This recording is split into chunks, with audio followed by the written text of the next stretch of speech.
We're very slowly getting somewhere with my little Austin Metro, but there are still a number of niggles we need to sort out. So today on Twin Cam, we are going to be fitting some new washers and nuts to the exhaust and intake manifold, and we're going to be fitting a new carburettor needle.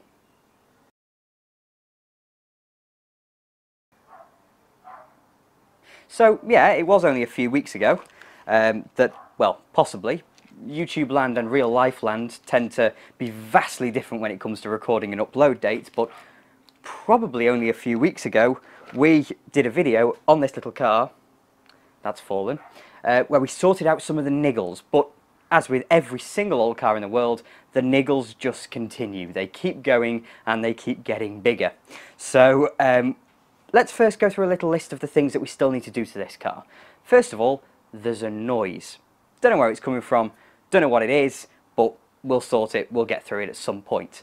The suspension is shot, totally wrecked. It's rock hard, hydrogas if you didn't know on these Metros. It's rock hard, but that's being sorted. 1st of June, I believe, the suspension is being totally refurbished and reconditioned, so it will be as good as new. So that's that. The engine also needs tuning, or the carburettor needs tuning more exactly. And the ignition timing doing, etc., just to get it running right by someone who knows what they're doing, because, shock horror, I don't know what I'm doing. I just kind of dance through this world of old cars and kind of know a little bit about them and then do the best I can, but we need a professional to do that.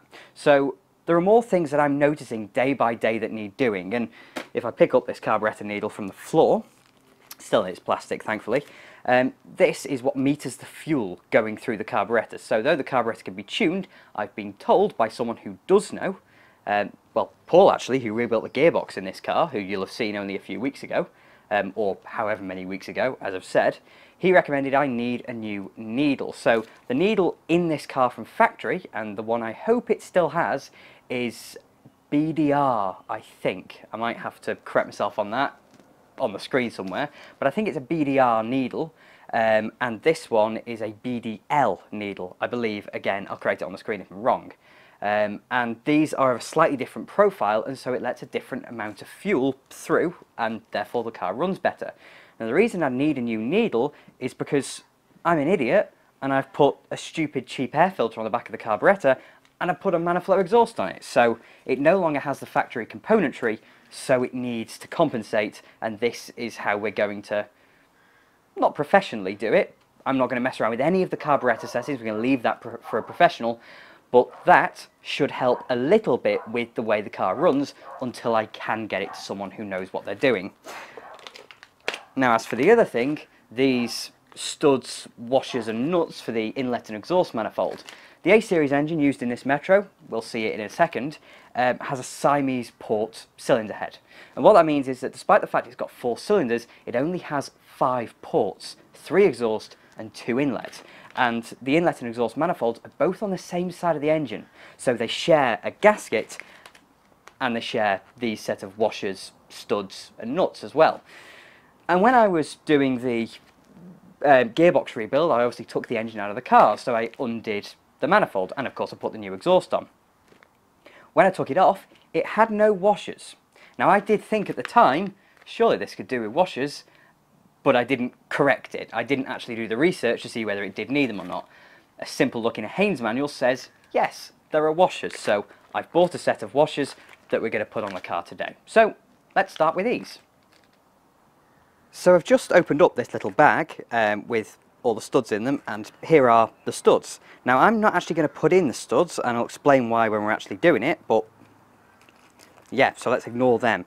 Otherwise we have these washers. You see, this is a big thick washer, and these are for the ones in the middle, so I think it's 4 that go across the middle. The nuts are all the same, and they are these, which are lovely. And then there are, I'm looking through the viewfinder so I'm not very good at this, we have little washers as well. The little washers go at the end because the little ones don't have to sandwich together the inlet and exhaust manifold. They just go the exhaust manifold right at the edges. Again, we'll see it in a second, but that's kind of what we're working with. Oh, you're not going to be able to see any of this, but hopefully you can kind of follow my hands and see what I'm doing. So you see down here is one of the exhaust tracks, and another one there. And there's another one of those in the middle, and then the two inlets are here, going to the carburettor. Now there are studs, 1, 2, 3, 4, 6 studs actually, and the ones at the ends are, as you'd expect, they have a little hole in the exhaust manifold itself, which the stud goes through, and then the nut goes on and it fastens it. But the ones in the middle, and the reason I'm actually explaining this to you, is because they're only semicircular. So the washer and the nut have to clamp two different manifolds together on each side of the stud. So that's why having good washers, nuts, etc. on here is really, really important compared to maybe any kind of modern engines. So let's get the socket out and we'll get these off. So here's why I am not going to be putting the new studs on, because when, again, that's come undone really easily. I need to go and find the correct torque for these. When I put all these on and took them off when I did the gearbox rebuild, the studs were perfect, they were fine, so there's no need to change them and go through all that faff, take the carburettor off, etc., just for the sake of the studs. There's just no need for it. But secondly, and probably more importantly, I don't have a new manifold gasket for this. I really should have one, and I thought I did when I came out to record one, but I had a look in my tub full of gaskets and I don't have one. So all we're going to do is take off one nut at a time, put the new washer on, put the new nut on, and then tighten it back up, and hopefully it won't disturb the gasket and we'll be okay. However, that being said, of course, without the washers, the clamping force will be weird across all the inlet and exhaust ports, and so if they do need to be changed, then, well, if the gasket does need to be changed, then the gasket needs to be changed. But for today, we're just going to do our best. So, little washer for the end one, on, and our lovely shiny new nut, which I hope is the same thread as the studs. There's no reason why it shouldn't be. And it is. That's lovely.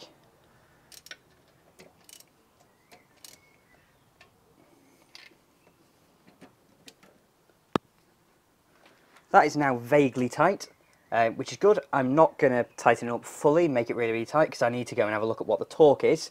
And then I will try and get a torque wrench in here around all the pipes and stuff that I really don't want to take off because I'm lazy.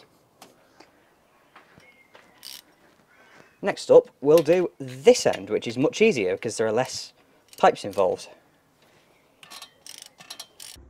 So hopefully here you can see what I mean and why we need those big washers, because here it's fine because it's just a very, very normal stud and nut, but here you see it's trying to clamp two different manifolds down on this one stud. So you can see it's not much good without a big washer there, so that's why we need the big fat washers for these ones and only the small ones over here.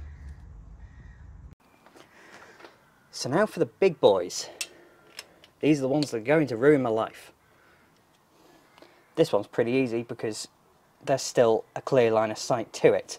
The ones underneath the carburettor are really going to annoy me, and they're why I should really take the carburettor off, but I can't be bothered, so I'm going to make my life more difficult. It sounds backwards, but it's a very blokey thing to say, that. Big boy washer on there, and now the nut. Good. And also, critically, again, you probably won't be able to see this, but the bottom face of the washer is flat and level, and the two manifolds are level as well, so it's all good and it should seal up properly. Universal joints are our friends, and that's the last one done. There's no way I'm going to be able to get a torque wrench in to do the middle ones, but I will look up the torque figure for the ones that I can get to, the 4 of the 6 that I can get to, and I will torque them up accordingly. Well, funnily enough, the torque setting for these is between 12 and 16 foot-pounds, which is nothing. So, these must be about already that. I'll give them a little tiny nip up, and then that will do, but really just kind of snug. My torque wrench won't go that low. It starts at 20, so yeah, there's no point in doing that. So yeah, that's good, and we'll move on now to the carburettor needle. So, the carburettor needle. I'll talk a little bit about how this kind of works in a minute, but it's kind of in the middle, down from the piston damper, which is here. So we need to uncover all this and get this out. So, first thing to do is to remove the piston damper. You see the piston's actually coming up to pull it up because it's full of oil. Shake all that excess off and put it down on some kitchen rolls. So now we need to get this off. Can't remember what this is called. Dash pot, that's what it's called. There are 3 flathead screws around the edge. And then this should just lift off.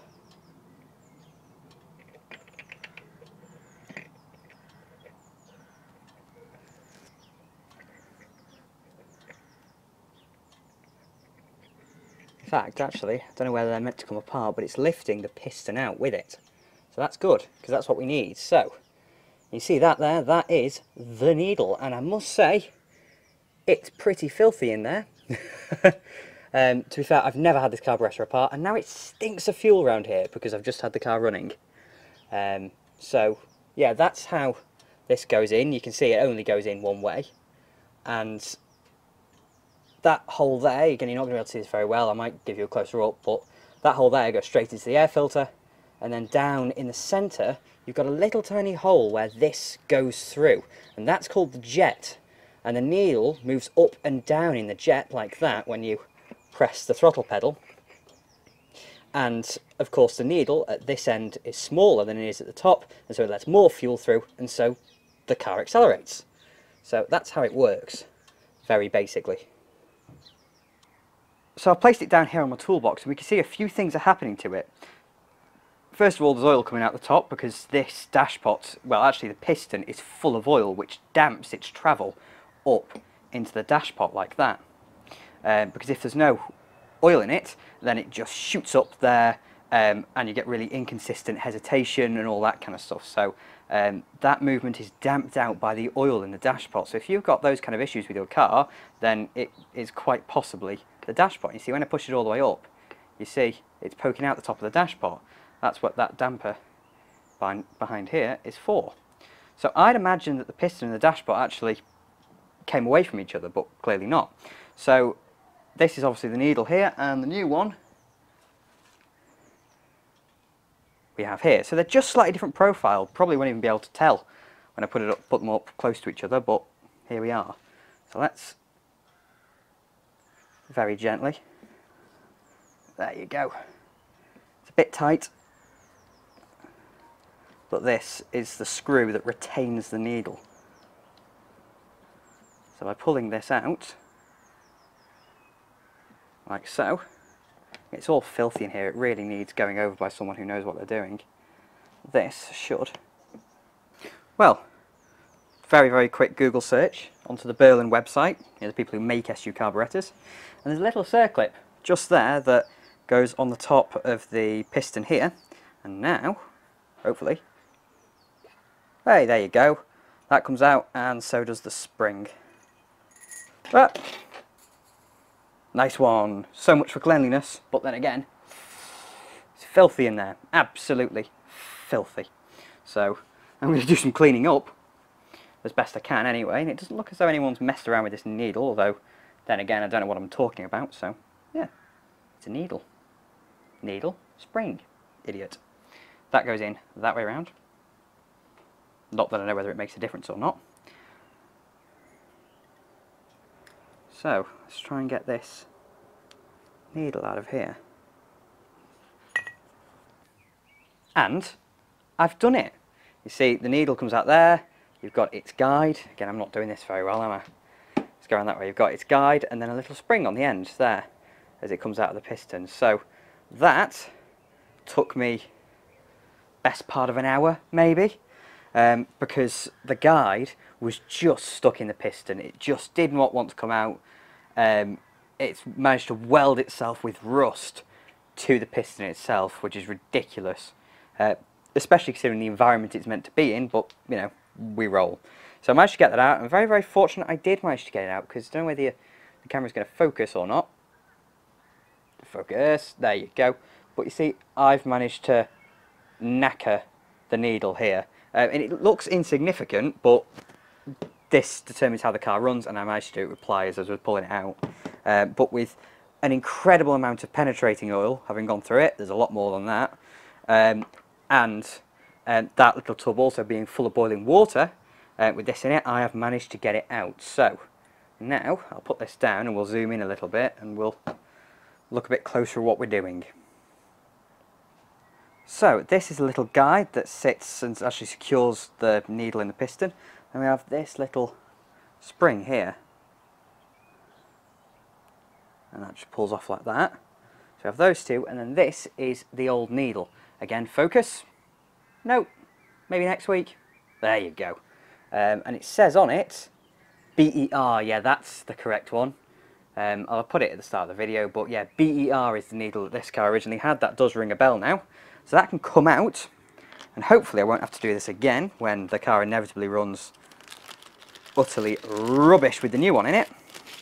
But here it is, the new one, complete with a little bit of writing there. You're not going to be able to see that at all, but let's give it a go. Come on, focus. Oh, bloody cameras. What's the point? I've had so much trouble with tech recently. It's ridiculous. Yeah, you're not going to be able to see that, but just where my thumb is there, it says BDL. So with the new needle, and yep, that is definitely the new one, just making sure, I will first of all put this little spring on the top of it. I should be going the other way around with my hands here to help you see it better. That little spring there, clipped onto the top of it, and then the guide goes up there, and now I can just simply slide this like that. There you go. So there's a slot in the guide, and the slot needs, oh, I can reach over there. The slot needs to line up with the screw that goes in the side. Again, I need to use the correct hand so that you can actually see what I'm doing here. So that goes in like that.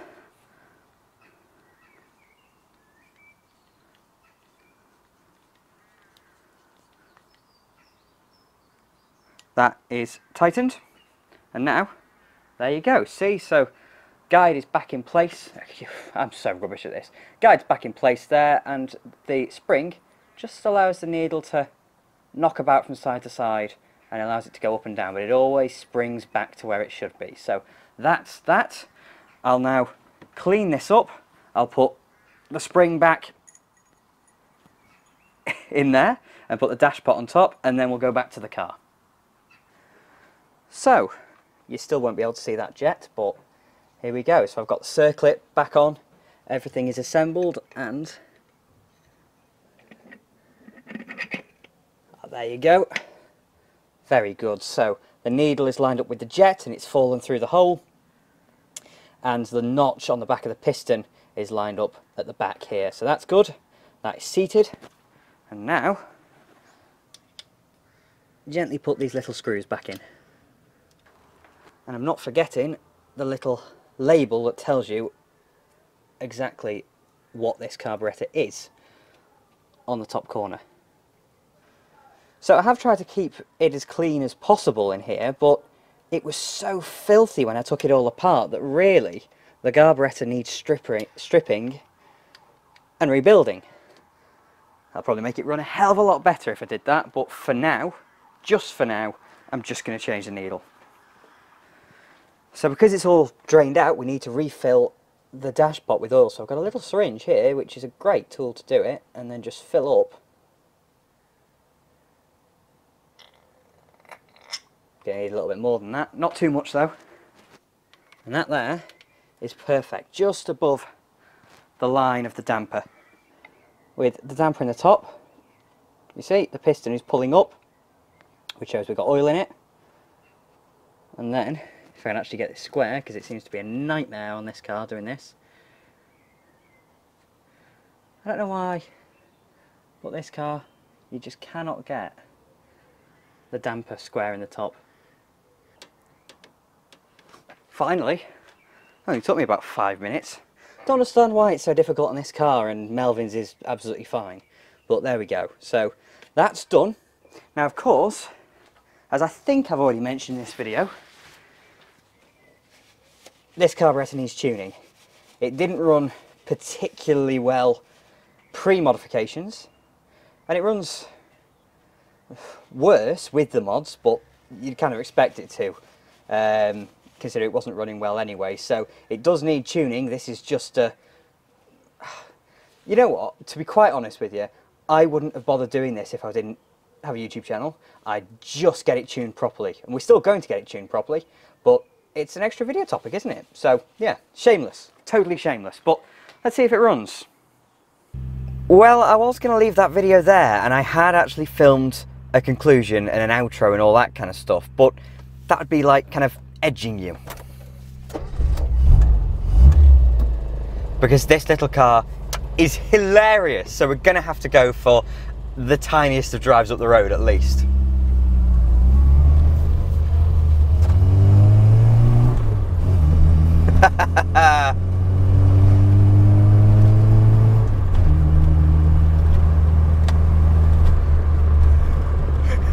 It's just riotous. It's not very fast. There's no refinement whatsoever in it, but that little air filter and that little exhaust they just make it absolutely riotous fun. It's hilarious. Now, there's still an awful lot wrong with this car. I mean, you can probably tell already, the suspension, it's shockingly bad. It's leading to many trim rattles, and, well, it's rock hard. And with mid-1980s Austin Rover trim around it, it's just going to rattle like hell. So if you can hear all the rattling, then try your best to ignore it. That will be solved soon. And in fact, it's a little while since I recorded the main part of that video, and since then I've changed the oil, because after a gearbox rebuild you should do about 100 miles or so and then drop the oil because it'll be full of rubbish. And in this case it was totally black. But that won't be helped by the fact the engine isn't running properly. It's a lot better than it was. It's a heck of a lot better than it was. It now drives like a car, whereas beforehand...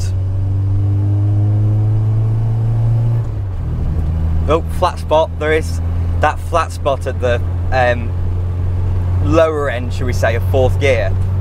Well, in that part of the rev range, with that kind of load on the engine at least.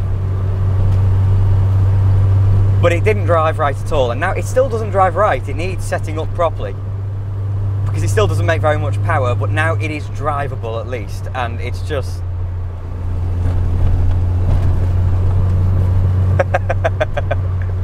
it's just fun. It's just fun. It also needs a new steering rack. I've got one of those coming because it's worn, but I knew about that anyway, so... What a car, what a car.